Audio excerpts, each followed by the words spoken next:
dipersembahkan oleh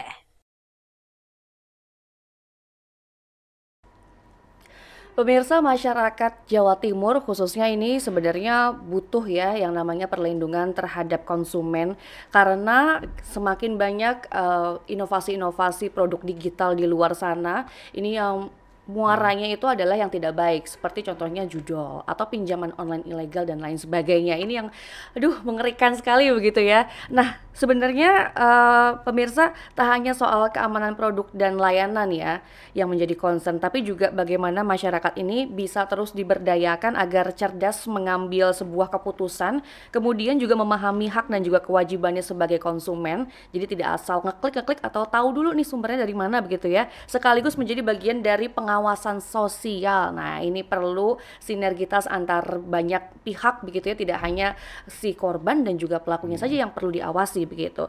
Dan disinilah tentu saja peran penting dari DPRD Jawa Timur, khususnya Komisi A yang terus mendorong regulasi pengawasan hingga edukasi publik agar hak konsumen terjaga dan pelaku usaha lokal juga tetap bisa tumbuh dengan sehat. Langsung saja saya perkenalkan, pada hari ini di podcast Ruang Publik kita akan ngomongin soal perlindungan konsumen dan pemberdayaan masyarakat di Jawa Timur bersama dengan Gus Iwan alias Bapak Dr. Haji Ahmad Iwan Zunaih LC, MM MPDI, yang merupakan anggota Komisi A DPRD Jawa Timur dari fraksi Nasdem untuk Dapil Gresik dan juga Lamongan. Assalamualaikum Bapak. Waalaikumsalam Mbak Sima. Ya, sehat. Baik, Alhamdulillah sehat. Ini kita serasi ya Pak pakaiannya. Oh. Serba biru-biru ini. Iya. Baik. Matching. Betul, matching sekali.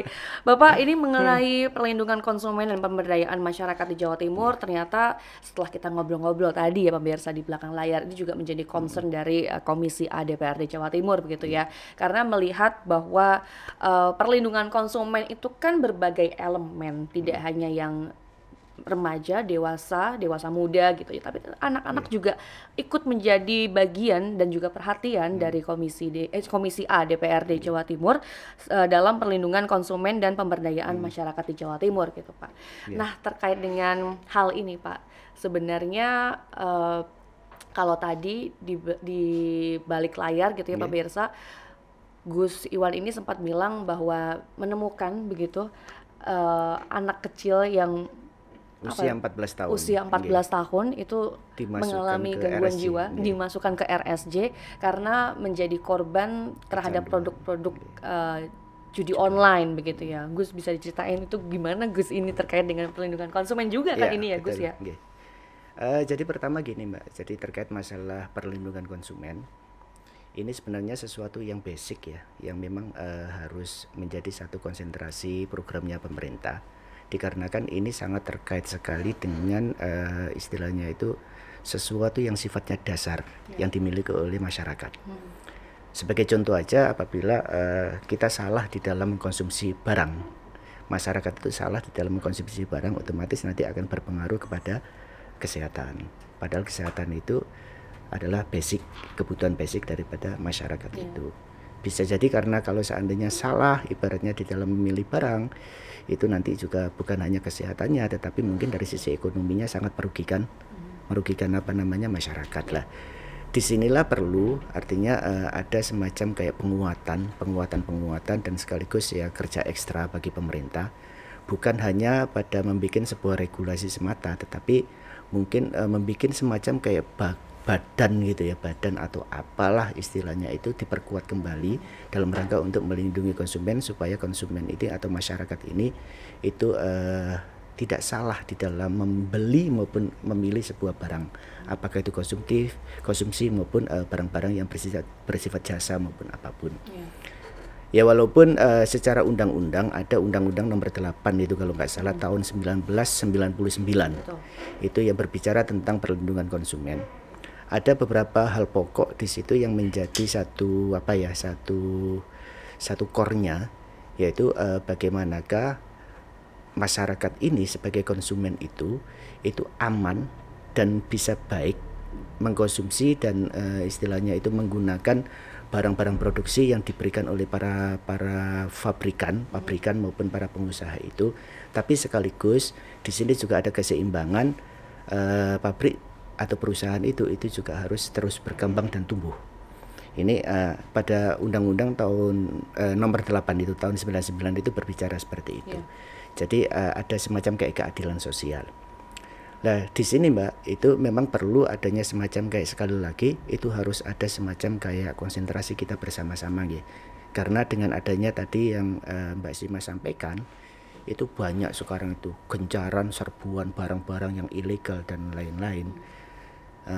Ini kita masih belum tahu apakah barang itu benar-benar sehat atau benar-benar layak untuk konsumsi maupun tidak. Itu kita masih belum tahu, sehingga perlu adanya di sini layanan konsumen itu atau perlindungan konsumen itu lebih ditegakkan kembali. Artinya kita harus punya semacam kayak ghiroh secara bersama-sama, bukan hanya pada tataran aturan saja, tetapi kita benar-benar, artinya pemerintah itu harus benar-benar dan masyarakat juga harus aktif, itu konsentrasi betul, semangat betul untuk bagaimanakah menjaga agar memang barang-barang itu memang layak di pasaran itu untuk dikonsumsi maupun dirasakan oleh masyarakat itu. Karena kalau nggak gitu Mbak itu sangat bahaya sekali. Contoh aja ya, mohon maaf. Sekarang itu dengan adanya serbuan daripada barang-barang itu yang ilegal itu kalau seandainya sampai ditemukan beberapa hari yang lalu ada permen yang ada narkobanya gitu. Terus kemudian ada barang apa yang istilahnya itu ya ada narkobanya, es krim, ada alkoholnya dan lain-lain. Ini kan sangat-sangat merugikan daripada masyarakat. Nah tentunya itu kenapa itu terjadi dikarenakan mungkin karena pengawasan kita yang kurang. Kita padahal sudah ada regulasinya, tetapi kenapa itu sampai bocor masih terjadi saja? Mungkin pengawasan kita masih kurang lah. Selain daripada regulasi yang sudah ada tersebut, ya itu tadi pengawasan itu benar-benar harus diawasi secara ketat.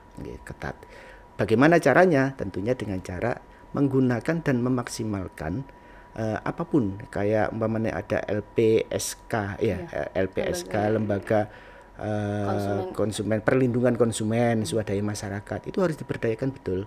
Hal-hal seperti itu harus diberdayakan dan masyarakat juga harus dikasih tahu apabila memang ada beberapa produk-produk yang sekiranya itu di mana harus ada landing untuk laporannya. Itu sementara ini masyarakat kan nggak tahu. Kalau seandainya menemukan sebuah barang yang nggak layak, ya mereka diam aja karena ya nggak tahu akan dilaporkan kemana dan kemana lah. Sekarang jatuhnya ke media sosial Pak, biar diviralin gitu. Lah sebenarnya ya ada baiknya juga kalau seandainya memakai media sosial itu, tapi ya kita harus juga hati-hati karena apa? Karena kadang-kadang masyarakat juga masih belum paham secara pasti apa istilah ingredientnya itu isinya apa-apa, tapi menurut versinya masyarakat itu gini belum tentu kejelasannya, tapi sudah di-share akhirnya nanti juga merugikan pengusaha, kena undang-undang ITE dan lain-lain. Nanti kalau kena undang-undang ITE akhirnya masyarakat juga jadi korban seperti ini. Sehingga itu tadi jadi yang paling utama bukan hanya sekedar regulasi tapi ya sekaligus pengawasan dengan cara bagaimana pengawasannya itu memaksimalkan lagi itu istilahnya ya lembaga-lembaga yang sudah dibentuk dan sudah ada itu untuk pelayanan konsumen itu harus diperkuat kembali. Berarti sebenarnya memang masyarakat ini sebagai kontrol sosial tertinggi ya Pak seharusnya? Seharusnya, karena mata masyarakat lebih banyak, telinga masyarakat lebih banyak, sehingga apabila kita menggunakan masyarakat itu sebagai sumber informasi itu sebenarnya lebih baik. Kalau hanya dari umpamanya lembaga-lembaga saja maupun pengawasan pemerintah saja, saya rasa informasi itu sangat terbatas, jadi kurang objektif gitu. Nah di situ sehingga perlu adanya semacam kayak pusat layanan informasi dari masyarakat itu yang bisa diterima oleh pemerintah, sehingga itu harus diperkuat semacam kayak lembaga perlindungan konsumen itu harus benar-benar itu harus masif ada sampai kepada tataran masyarakat di bawah. Itu umpamanya sampai kecamatan lah minimal itu.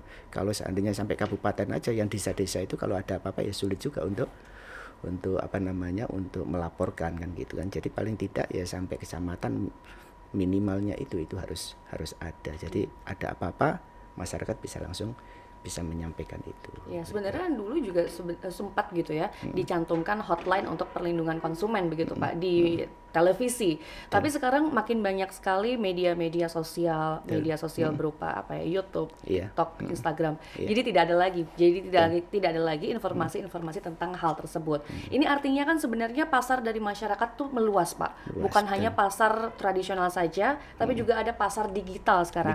Nah, kemudian bagaimana agar ini bisa terawasi dua-duanya nih? Sulit sekali nih masalahnya. Betul. Dan ini Mbak menjadi satu dilema juga ya. Karena sekarang itu pasar itu kan terbuka banget ya. Kita bisa pesan barang itu dari mana saja dengan cara apapun kan gitu kan. Nah, di sini memang harus diperkuat kembali itu semacam kayak kontrol ya. Saya mohon maaf kurang begitu jelas, saya itu ada undang-undang nomor berapanya saya masih belum begitu jelas. Tetapi ada satu hal memang pokok yang harus kita harus istilahnya itu upayakan, yaitu tadi memang pengawasan itu memang betul-betul.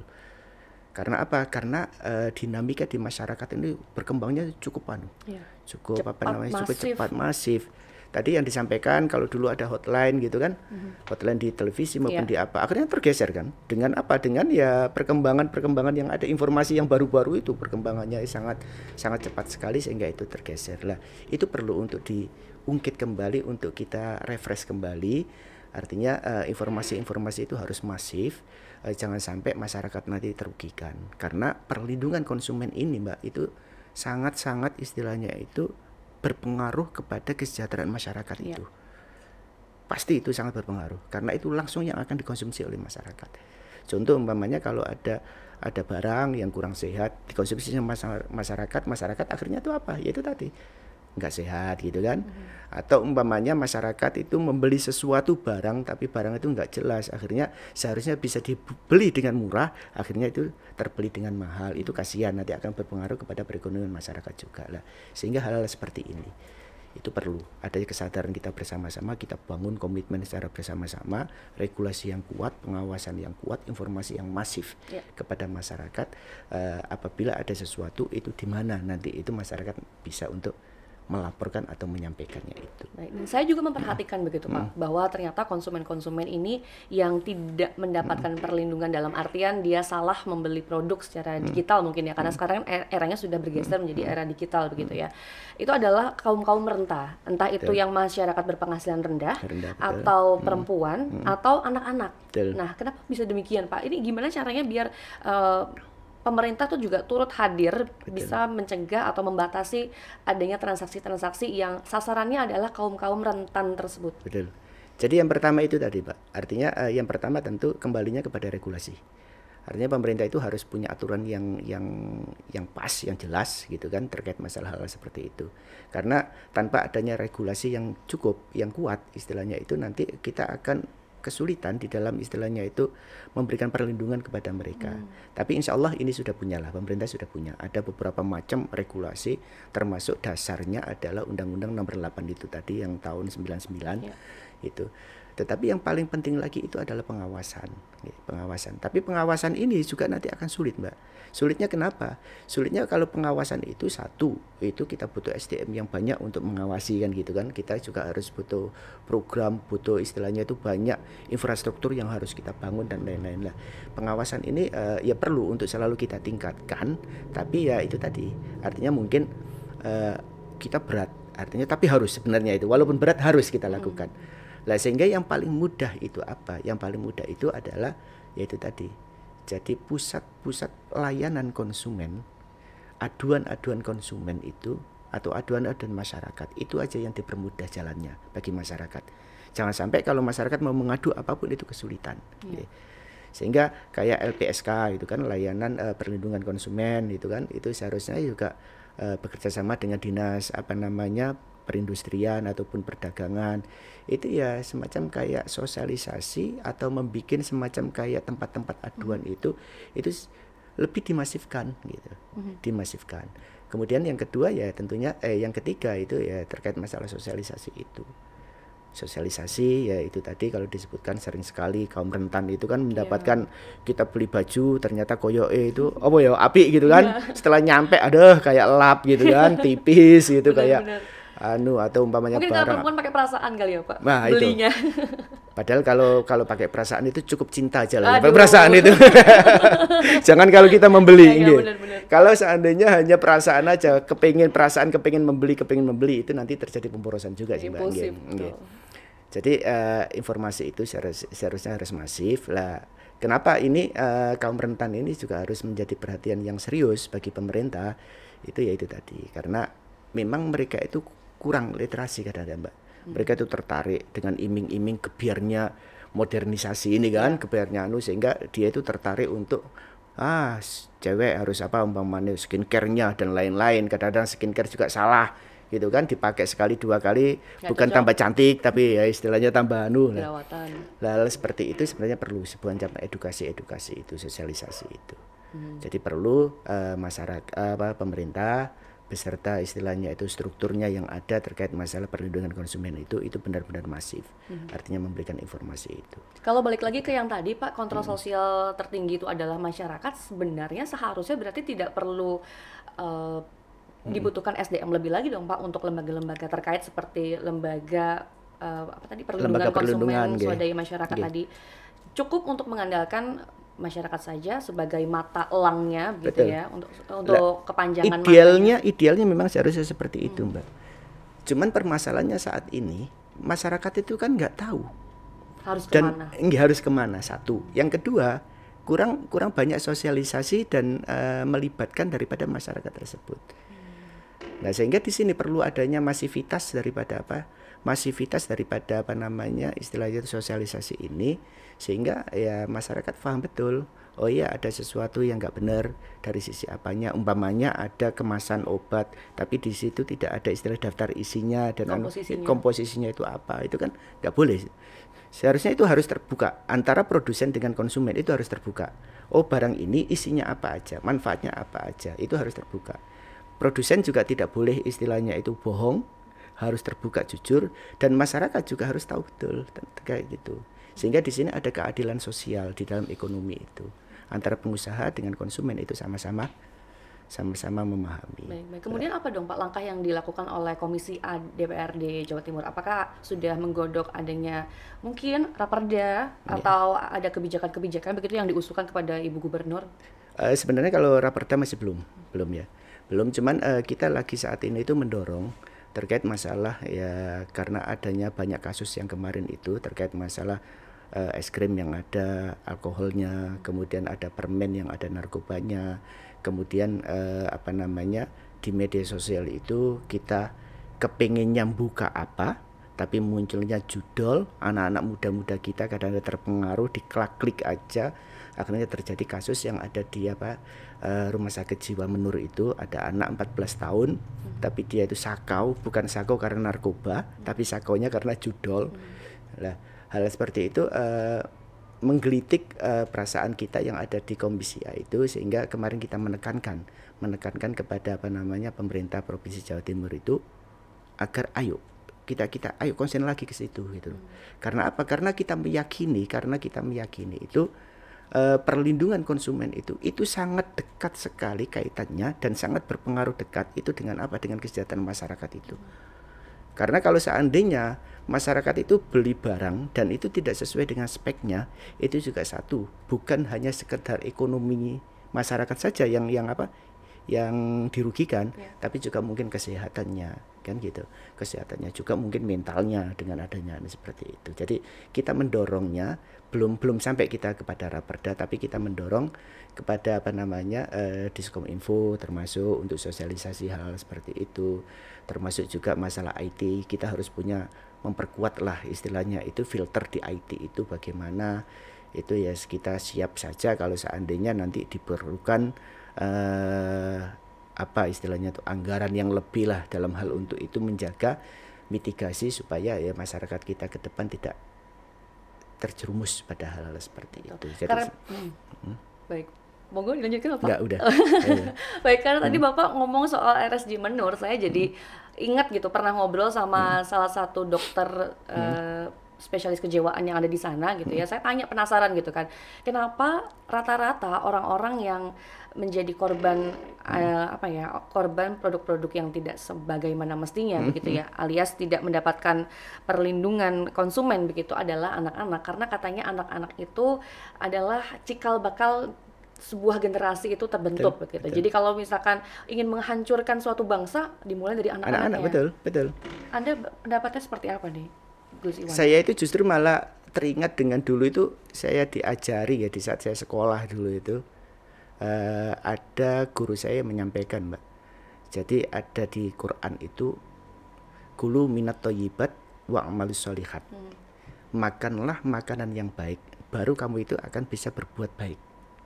Artinya apa? Pesan Al-Quran ini itu mengisyaratkan dan memberikan pesan kepada kita itu, kita mudah dan tidak malas untuk berbuat sebuah kebaikan itu. Atau kita malas, itu sangat terpengaruh dan sangat dipengaruhi oleh apa? Oleh makanan yang kita konsumsi. Kalau makanan yang kita konsumsi itu halal, baik gitu, itu nanti juga akan mempengaruhi kepada rutinitas aktivitas kita itu sehari-hari. Kita juga tidak akan malas untuk melakukan kebaikan. Tapi apabila yang kita makan itu mohon maaf, itu haram ibaratnya, terus kurang baik, itu pasti akan berpengaruh kepada mentalitas kita, cara berpikir kita, aktivitas kita sehari-hari. Kita akan sulit untuk berbuat kebaikan itu. Justru kecondongan kita itu kepada sesuatu yang kurang baik. Lah, ini artinya apa? Makanan ini sangat berpengaruh pada aktivitas kita. Lah, makanan itu tentunya kan apa yang kita konsumsi. Lah, apabila yang kita konsumsi itu umpamanya komposisinya itu nggak benar dan lain-lain, ya kan gitu. Komposisinya nggak benar dan lain-lain, apakah itu ada semacam kayak narkobanya maupun alkohol maupun apa, itu nanti pasti akan berpengaruh. Lah, disinilah sebenarnya letak posisi pentingnya daripada perlindungan terhadap konsumen, khususnya itu yang dimakan dan yang diminum, yang harus benar-benar menjadi konsentrasi besar bagi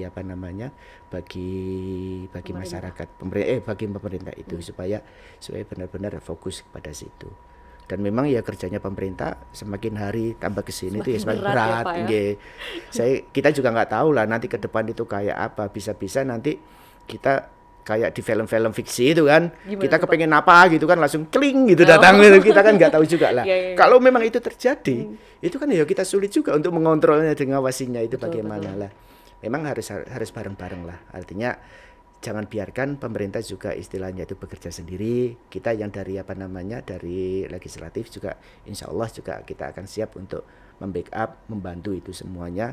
Tapi jangan lupa masyarakat kita semuanya juga harus disadarkan terhadap hal-hal seperti itu. Sosialisasi, penguatan literasi masyarakat itu harus Saya sepakat sih Pak, kalau semakin berat Pak, karena dunia digital itu begitu cepat sekali perubahannya. Betul. Kita kayak baru belajar, udah ganti lagi. Itu kalau guyon Mbak ya, ini ya sambil guyon-guyon canda aja. Dulu itu waktu kita di pesantren, kita kan diajari ya, ada malaikat Israel. Malaikat Israel itu satu, tapi kok bisa ya mengatur, istilah mencabut nyawa itu orang miliaran, itu caranya bagaimana itu kan gitu kan. Ada lagi malaikat cuma satu tapi mampu untuk. Dulu itu kita percaya aja, yakin, iman gitu aja kan, ya ada gitu. Lah, setelah berkembangnya informasi IT itu kita baru sadar, oh iya ya, itu sebenarnya keyakinan kita seperti itu bisa kita buktikan dengan apa ya, dengan sekarang ini kita mampu kok istilahnya itu mengawasi orang sekecamatan umpamanya, itu bisa menggunakan apa, ternyata bisa dikontrol oleh satu orang aja dengan menggunakan CCTV kan gitu kan.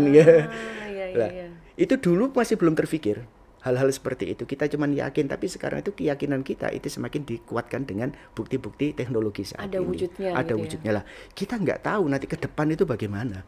Artinya ke depan ini nanti bagaimana teknologi itu berkembang dengan cepatnya, nanti arahnya kemana kita juga nggak tahu ini kan. Lah, sehingga di sini memang harus kita akui, memang itu tadi kembali bahwa pemerintah memang tugasnya sangat besar, sangat berat sekali dalam rangka ini, dalam hal kasus ini.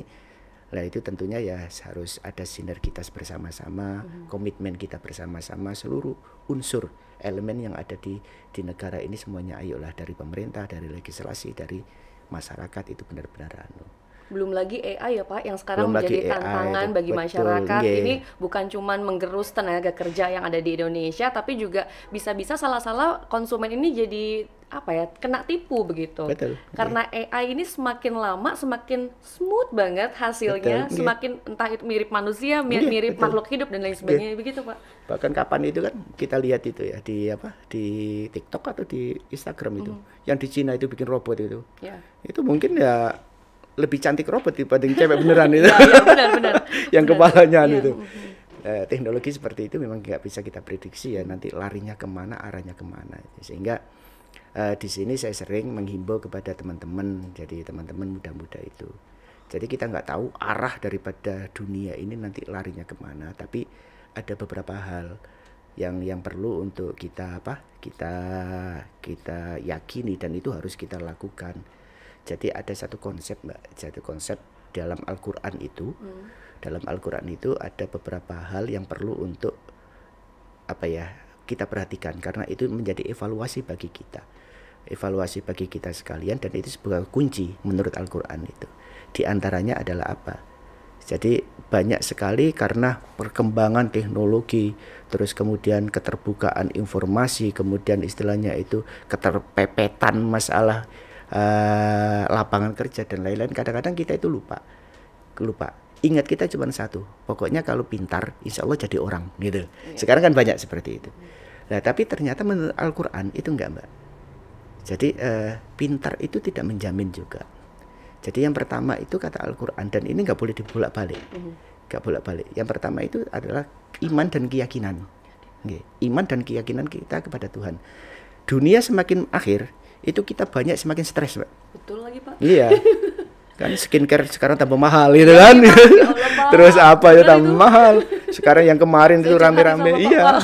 Masyarakat itu mengatakan, aduh kelapa sekarang mahal, kadang-kadang cabai mahal dan lain-lain. Lah, kita kalau tidak punya sebuah keimanan dalam hati ini, itu pasti kita akan gampang stres. Lah sehingga padahal stres maupun tenangnya pikiran dan jiwa itu kunci awal kita akan mampu melakukan hal yang baik dan yang terbaik. Kita kalau kalau stres, kalau nggak tenang, itu apa yang terjadi? Ngelakuin apa aja pasti salah lah. Kalau kita nggak tenang kadang-kadang itu butuh keimanan, sehingga perlu keimanan dimantapkan lah kepada kita semuanya. Kemudian yang kedua, apakah cukup iman aja? Nggak cukup. Kalau hablum minallah, hubungan kita dengan Allah itu baik, hanya hubungan kita dengan Allah baik, tapi hubungan dengan horizontal kita dengan manusia itu nggak baik, itu juga tidak berefek. Artinya apa? Hubungan antara hablum minallah wa hablum minannas itu juga harus baik dua-duanya. Ya. Nah, termasuk di sini yang paling utama itu apa? Ya akhlak itu tadi, akhlak harus baik. Nah, ketiga baru ilmu. Nah, ini kenapa? Ini apa korelasinya itu dengan tema kita pada kesempatan ini? Itu semuanya itu akan bisa terbentuk dengan baik, Mbak. Itu ketika apa? Ketika memang yang dikonsumsi atau yang kita konsumsi itu memang halal dan baik. Itu. Karena halal dan baik itu kunci utama. Daging kita akan tumbuh itu dari asupan makanan dan minuman. Apabila asupan makanan dan minuman ini nggak baik, maka pasti akan berpengaruh kepada penciptaan daging kita ini atau darah kita ini. Itu penuh dengan sesuatu yang kurang baik, itu pasti akan berpengaruh kepada aktivitas keseharian kita. Baik. Nah, Ini ngomong-ngomong soal halal nih Pak, ternyata beberapa UMKM di Jawa Timur juga masih belum mencantumkan label halal dan juga BPOM-nya ataupun izin edarnya nih Pak. Ini kan juga termasuk dalam perlindungan konsumen. Betul. Ya Pak, biar konsumen itu tidak salah seperti yang ada di Nggih. Solo itu Pak. Nggih, Beli betul. ayam goreng, Beli ayam goreng yang udah ada 50 itunya. tahun, Nggih. ternyata Nggih, ayam betul. gorengnya menggunakan minyak babi Minyak begitu babi Pak. gitu, nggih. Nah, ini apakah ada inisiatif tersendiri nih dari pemerintah dan juga dari DPRD Jawa Timur untuk terus mendorong para pelaku UMKM nih biar mencantumkan label halalnya, BPOM-nya, izin edarnya begitu Pak. Jadi terkait masalah ini itu memang upaya pemerintah, khususnya pemerintah Jawa Timur itu sudah sangat keras Mbak ya. Kita kan membuat istilahnya itu pendaftaran halal itu untuk produk UMKM itu secara gratis. Itu sudah kita masifkan itu. Jadi pemerintah Jawa Timur sudah memberikan informasi kepada masyarakat ini, itu siapa yang punya produk-produk dengan apa namanya dengan yang berbasis makanan dan minuman MAMIN itu nanti harus ada halalnya, harus ada BB POM-nya dan lain-lain, dan itu semuanya difasilitasi oleh Pemprov Jatim. Itu ada berapa ribu gitu kalau nggak salah setiap tahun itu 1.000 atau berapa ribu itu secara gratis nanti difasilitasi lah. Ini bagi produsen, bagi UMKM tentunya hal seperti ini ya harus kita manfaatkan lah. Karena apa? Karena itu tadi sekali lagi penyadaran kepada kita sekalian, barang yang baik itu pasti akan menciptakan istilahnya itu efek yang baik pada diri kita sebagai manusia itu. Nah, sehingga di situ selain pemerintah yang sudah menggelontorkan program-program halal gratis maupun BB POM gratis ini, masyarakat juga seperti itu manfaatkan.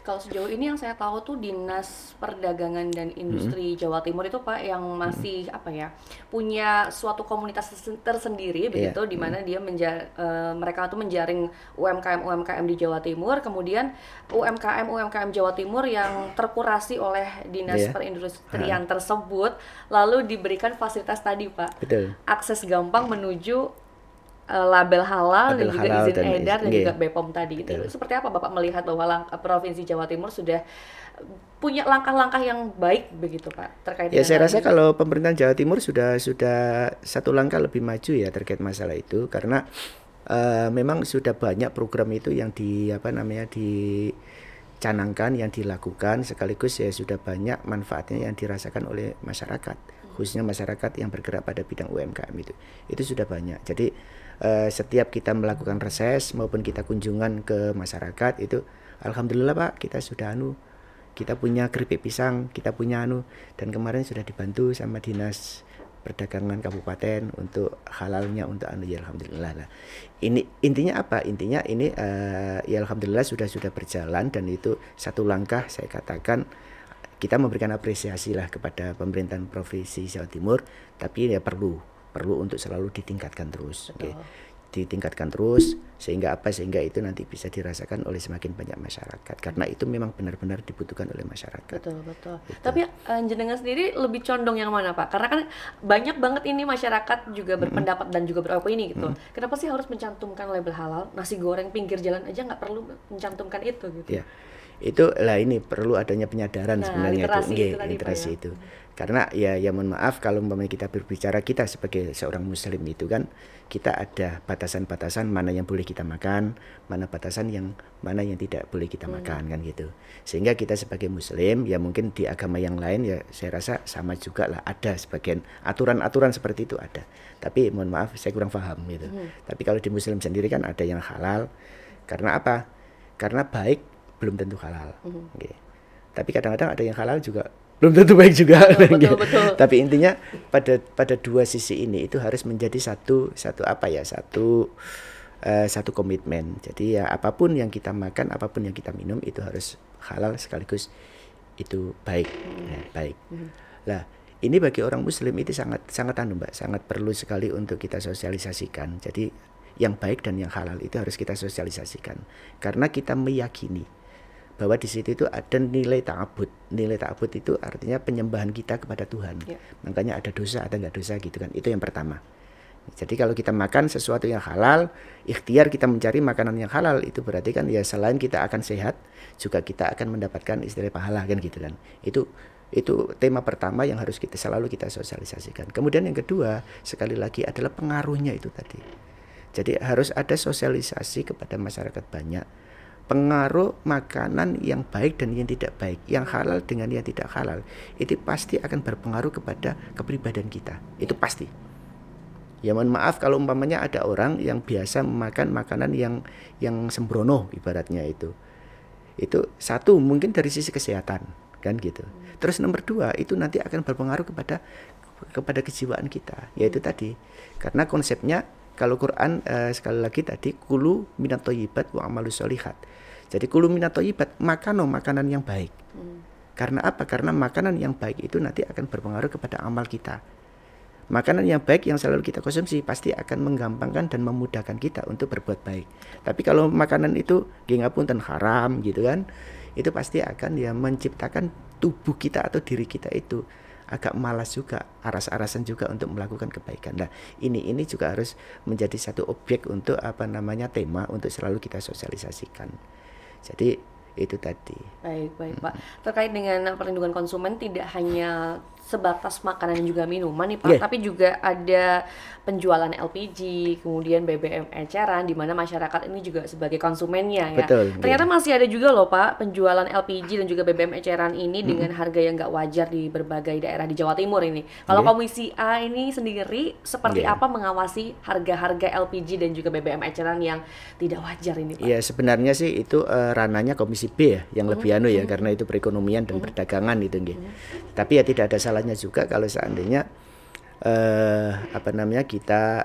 kita urun rembuk juga yang mungkin nanti akan dibahas secara detail di Komisi B. Jadi memang hal-hal tersebut itu masih banyak lah yang terjadi di masyarakat, bukan hanya LPG saja, tapi banyak barang juga. Jadi sudah ditetapkan HET-nya berapa, tapi ternyata ya lebih dari dijual di masyarakat itu lebih dari itu lah. Ini sebenarnya pemerintah harus hadir, artinya benar-benar pemerintah itu paham kondisi seperti ini di lapangan, dan pemerintah juga harus melakukan istilahnya itu kebijakan-kebijakan apa yang perlu untuk dilakukan oleh pemerintah, sebab itu sangat merugikan. Kayak LPG di beberapa daerah itu mungkin ya dijual lebih dari harga HET-nya, terus kemudian mungkin jangankan LPG ya mungkin gabah sendiri atau beras kadang-kadang kan walaupun pemerintahan sudah kasih batasan, tapi nyatanya di lapangan lah. Ini perlu adanya informasi-informasi seperti ini, itu kita masukkan ke pemerintah, dan pemerintah ya kita berharap ya sesegera mungkin untuk melakukan istilahnya itu melakukan semacam kayak tindakan supaya ini nggak terjadi, karena ini sangat-sangat merugikan daripada masyarakat. Kita selalu mendorong gitu Mbak. Jadi kalau realnya sebenarnya secara detailnya di Komisi B, tapi kita juga selalu menyampaikan kepada pemerintah itu inilah kondisi di masyarakat itu sebenarnya ada beberapa karena kan saling berkolaborasi gitu ya Pak ya, saling bersinergi juga. Gus Iwan, kalau melihat tentang perlindungan konsumen, ini konsumen berarti sebagai objeknya begitu ya. Melihat masyarakat terhadap literasi hukum dan juga literasi konsumen ini di Jawa Timur, Anda menilainya seperti apa? Sudah baikkah atau kurang ternyata? Dari beberapa sisi mungkin baik Mbak ya, tetapi ya perlu juga untuk selalu ditingkatkan. Kita buktinya apa ya? Ya mohon maaf, sering sekali kita masih kecolongan kan, adanya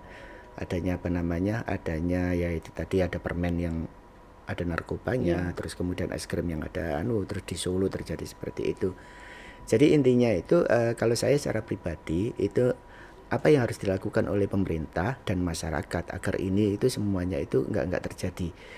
Itu kalau umpamanya full tidak terjadi semuanya nggak mungkin lah, mesti namanya Indonesia ini juga luas, terus masyarakat dinamikanya juga seperti ini, ya paling tidak itu ada semacam mitigasi untuk mengurangi lah supaya itu nggak banyak ya itu tadi sebenarnya yang pertama yang harus dilakukan, kita sebagai pemerintah kan sudah punya aturan, jadi istilahnya itu penguatan terhadap aturan kita itu aja yang kita perkuat ya. Artinya jangan sampai sudah ada aturannya tetapi kita itu, orang Jawa bilang lerwo itu setelah itu selali kita ada aturannya tapi nggak pernah kita praktekkan, kita lupakan bahwa kita punya aturan seperti itu. Jadi aturan itu harus ditegakkan. Nah penegakannya bagaimana? Ya tentunya di sini itu membutuhkan kerjasama dengan banyak pihak.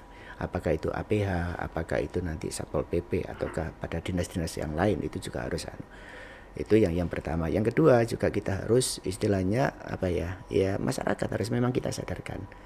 Masyarakat harus kita sadarkan, harus juga melakukan pengawasan, karena sering saya sampaikan mata dan telinga masyarakat itu lebih luas, lebih banyak gitu kan. Tapi itu perlu adanya semacam kayak fasilitas di mana masyarakat itu akan mengadu, akan mengeluh, akan menyampaikan istilahnya itu informasi-informasi yang masyarakat ketahui itu di mana. Nah ini jangan sampai ini masyarakat merasa sulit untuk menyampaikan informasi ini semuanya. Jadi harus kita permudah. Lah ini juga tugas pemerintah juga gitu.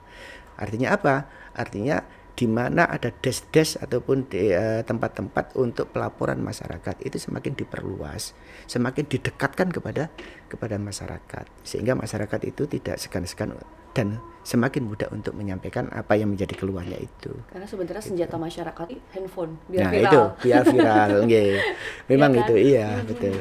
Nah ini hati-hati Mbak masalah viralitas ini. Nah, Sekarang itu ada gini, ada kebenaran yang sebenarnya nggak benar.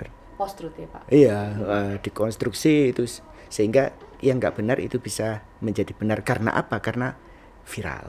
Itu. Dipercaya benar oleh masyarakat banyak. Jadi gitu, Pak, ya. ada kebenaran baru sekarang itu. Yang kadang-kadang justru malah kebenaran itu semu sebenarnya nggak anu. Tapi karena sudah viral ya udah. Gitu. Nah ini kita juga semuanya harus anu. Makanya sering saya menyampaikan ke teman-teman itu hati-hati loh ya. Kenapa? Ya istilahnya itu neraka kita, surga kita itu ada pada jempol kita. Kadang-kadang kita nggak terasa gitu kan. Kita gampang aja tuh bikin apa, nge-share apa itu kadang-kadang itu. Tidak memfilter terlebih dahulu. Mempertimbangkan jangka panjangnya seperti apa. Karena dikiranya kita buat konten di suatu ruangan gak ada yang lihat. Ini handphone punya kita pribadi. Terus ternyata ketika kita klik disebarkan, yang nonton sampai luar negeri. Betul. Baik Pak, terakhir Pak mungkin bisa disampaikan bagaimana sebenarnya agar masyarakat ini juga bisa terlibat aktif selain tadi ya Pak ya adanya pelaporan lembaga yang mewadahi pelaporan masyarakat terkait dengan perlindungan konsumen tadi, karena kan menurut jenengan tadi belum ada gitu ya di Jawa Timur ini seperti apa dan bagaimana sebenarnya masyarakat ya ada, cuman dia belum harus perlu ditingkatkan kembali. Kemana Pak berarti? Ya kan banyak, itu kan kita bisa melaporkan itu kepada dinas perdagangan, perindustrian, itu bisa di masing-masing terus di masing-masing kabupaten biasanya juga ada perwakilan dari LPSK itu ada juga itu. Ya cuman kan itu masih terlalu jauh Mbak, terlalu jauh dengan masyarakat. Dan masyarakat juga masih belum banyak yang tahu. Lagi-lagi lebih baik viral duluan ya Pak. Viral baru duluan, nanti ditindaklanjuti oleh pemerintah atau APH tadi ya, aparat penegak hukum begitu. Baik, mungkin terakhir Bapak salam lagi. Salam kayak radio aja nih Pak.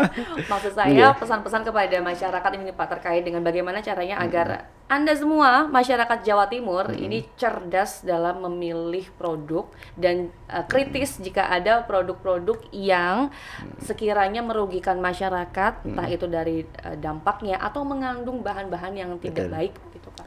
Jadi yang pertama yang ingin kita sampaikan itu adalah bahwa belilah produk yang menjadi kebutuhan kita. Jangan beli produk yang berdasarkan kepada keinginan kita. Karena apa? Karena sering sekali terjadi di masyarakat kita itu akhirnya menyesal di kemudian hari dikarenakan apa? Dikarenakan selalu dia itu mengkonsumsi barang, memesan barang, membeli barang itu berdasarkan kepada apa yang dia inginkan aja, hanya nafsunya aja. FOMO Pak, kalau kata anak zaman sekarang. FOMO ya, iya. Fear of missing out. Wow, ketinggalan. Jadi kita harus ayo kita itu memiliki barang apa yang kita anukan, apa yang kita butuhkan. Kalaupun ada yang kita inginkan untuk mencukupi keinginan kita ya nggak apa-apa, itu memang wajar manusiawi ya. Tapi jangan sampai itu yang menjadi dominan. Kalau kita dalam kehidupan kita dominannya hanya untuk memenuhi keinginan, ya itu tadi. Nggak ada dunia ini yang yang ada batasnya, nggak ada. Dunia itu kalau keinginan itu sampai punya gunung satu ya kepengen punya gunung dua, itu terus seperti itu. Kepengen sudah cantik kepengen cantik lagi, itu dunia. Sehingga yang lebih kita tekankan, ayo jadi apa yang menjadi kebutuhan kita itu harus menjadi hal yang pokok. Kemudian yang kedua, tentunya walaupun itu kebutuhan kita, tetapi yang perlu kita sadarkan secara bersama-sama bahwa barang yang diproduksi, apakah jasa, apakah barang ataupun apapun, itu semuanya itu pasti memiliki sebuah komposisi maupun apa. Nah kita ayo, apalagi kita seorang muslim, itu harus benar-benar kita itu peka terhadap itu dan kita paham betul. Jadi harus kita baca dulu apakah ini halal maupun haram gitu kan. Karena ya sekali lagi menurut Muslim, menurut Islam itu apa yang kita konsumsi itu bukan kadang-kadang itu berpengaruh kepada ta'abud kita. Jadi ada perasaan pengabdian kita kepada Tuhan. Itu ada unsur ibadahnya. Sehingga jangan sampai kita itu nanti ngawur, beli barang, yang penting belilah gitu kan, tanpa kita tahu apa namanya istilahnya, tahu isinya itu apa saja lah. Kemudian bagi konsumen, bagi produsen, saya rasa produsen semuanya juga dalam rangka untuk saling keadilan sosial ini tentunya harus sama-sama lah. Jadi konsumen juga harus tahu tentang komposisi yang ada di barang tersebut. Tapi ya itu tadi, produsen juga harus jujur. Artinya apa adanya disampaikan gitu. Apa yang menjadi apa yang perlu disampaikan ke masyarakat tentang produk itu ya nggak usah ditutupin. Gitu. Win-win solution lah ya. Iya, ya. win-win solution. Baiklah kalau gitu. Makasih Gus Iwan sama-sama, sudah Mbak ngobrol Sima. sama Sima di podcast Ruang Publik TV 9 Nusantara. Nanti kita ngobrol-ngobrol lagi ya Pak sama Komisi A. Terima kasih sekali lagi Gus Iwan dan juga pemirsa tadi ya, bahwa kita sebagai konsumen tuh harus dan wajib banget berhati-hati dalam memilih suatu produk, entah itu produk makanan, minuman, jasa ataupun apapun lah ya, digital juga itu Anda harus berhati-hati karena balik lagi pemirsa bahwa sebenarnya perlindungan konsumen di Jawa Timur itu bukan hanya tugas salah satu lembaga saja, entah itu Komisi A DPR di Jawa Timur, pemerintah Provinsi Jawa Timur, tapi juga merupakan tanggung jawab bersama begitu. Dan kemudian karena saat konsumen terlindungi dan masyarakat diberdayakan pemirsa, maka kepercayaan dalam kegiatan ekonomi dan layanan publik pun tentu saja akan tumbuh sehat. Saya Sima Perwira pamit, sampai jumpa. Makasih Mbak Sima, makasih.